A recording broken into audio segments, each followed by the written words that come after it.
Hello, everybody, and welcome to the Band Rants channel, your home for NFL projections, predictions, and of course, your periodic rant.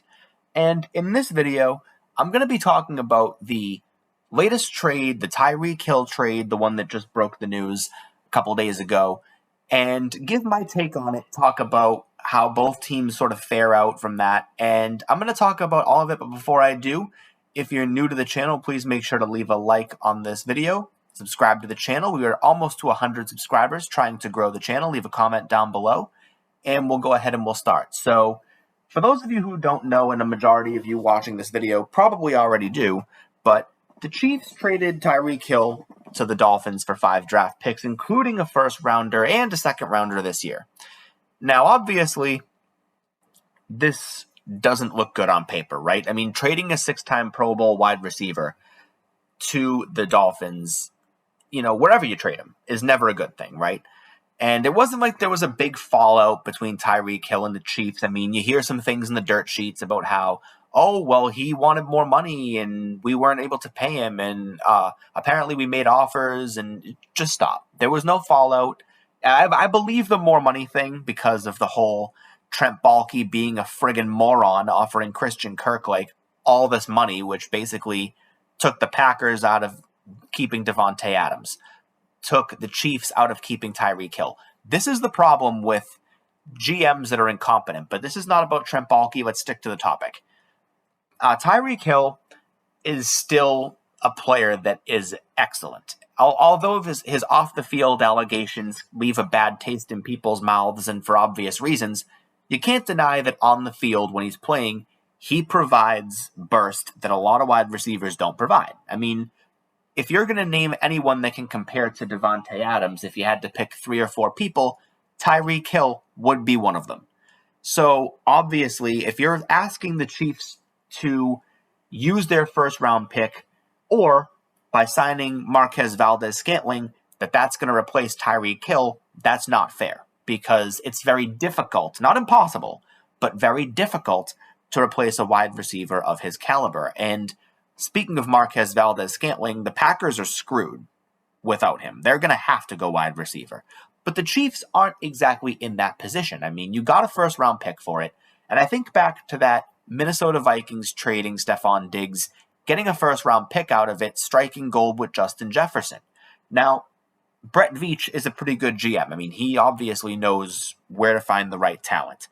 And not many front offices have that same skill set that Brett Veach has. You think of Brett Veach or Bill Belichick or, Ozzie Newsome, now Eric DeCosta, or maybe Mickey Loomis of the Saints. There's not many GMs that have that talent to find the best talent. Not every time. They're not going to strike gold every time, but a majority of the time, they strike gold while it's still the right time to mine. What I mean by that is Tyreek Hill's not getting any younger. He's not declining. But at some point, that's going to happen. And the Chiefs understand that in order to keep a winning team, you have to really build off of the draft. If you want to, go out in free agency and pick up a big name every now and then, that's great.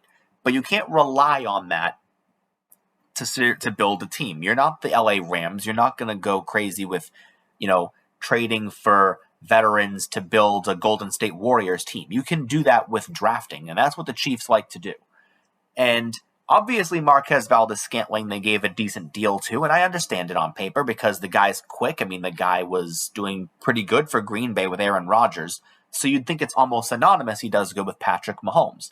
But it begs the question, will they draft a wide receiver in round 1? I mean, they now have 29 and 30 picks, picks numbers 29 and 30, in the first round. Back-to-back picks. Obviously not the sexiest picks like Philadelphia's 15 and 16 or, their other one that's 3 picks after that, but you get the point. Back-to-back picks, and you would think it's almost synonymous that they get a wide receiver. Maybe they do in round 1. Maybe there's a talent they like.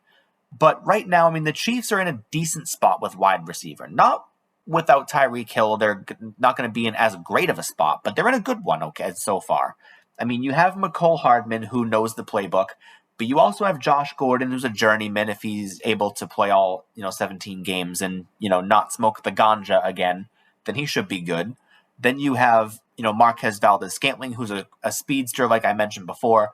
And you have Juju Smith-Schuster, who might not be that stretch the field power wide that you would see from a Tyreek Hill or a Devontae Adams or a Michael Thomas or a Mike Evans, but the guy is at least good enough to, you can put him in the perimeter and he can actually, get you a few yards here and there. I mean, he's not going to be a Tyreek Hill. It's not fair to expect that from Schuster, even in his prime.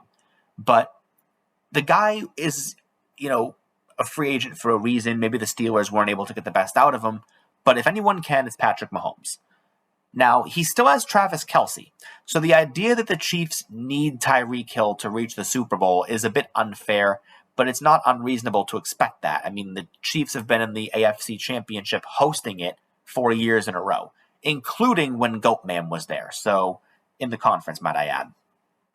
But the Chiefs are also still a team that is an offensive juggernaut. That's not going to change because Tyreek Hill is gone. Now, if Kelce was gone and Mahomes was gone, that'd be a little bit different. But I still don't think that's going to change. Will they take a step back? Maybe a third of a step back, but nothing that's extremely dramatic, unless the wide receiving core they have now suffers a lot of injuries. Now, for the Dolphins, this is a good pickup for obvious reasons.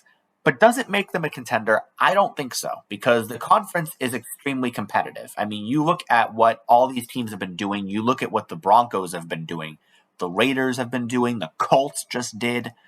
Cleveland just did, although I don't think Cleveland is going to be a contender either, but that's a different story.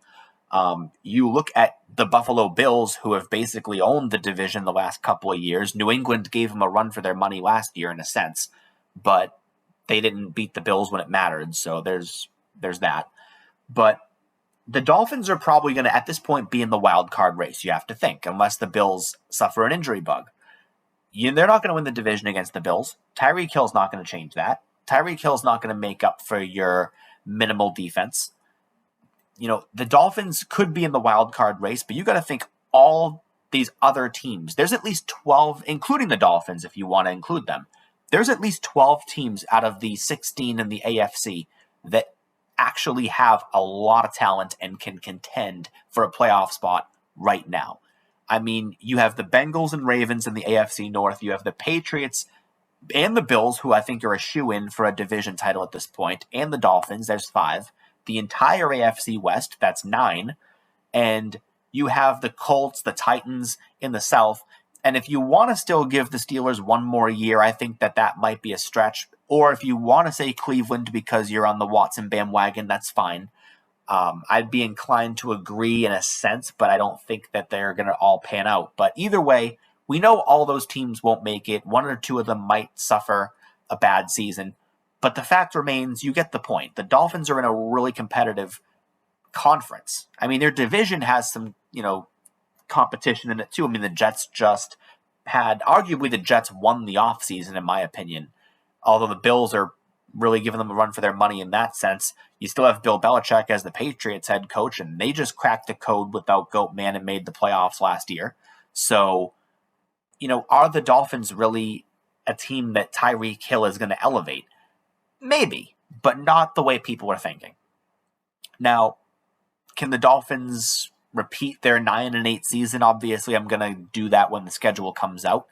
But Miami's not contending right now. This is the start of what could be a rebuild that ends this year in terms of, hey, we're going to come into next year with everything we need. We don't know who they're going to pick up in the draft, but we now know the Dolphins are, I believe, not going to be in rounds 1 or 2. I'd have to double check on the latter. But we know the Chiefs are in a pretty good spot. We know the Dolphins are in a better spot in terms of their wide receiving crew and where they've evolved over the last couple of years. I mean, Jalen Waddle and Tyreek Hill together is going to be really good if Tua can make those steps. But lo and behold, I think the Chiefs really won this trade. I don't think the Dolphins lost by any means, but I think the Chiefs won because they're going to see this more as a long-term improvement than a short-term improvement. The Dolphins won the short game. The Chiefs won the long game. That's my take on it. Hopefully you guys enjoyed the video, and I'll see you in the next one.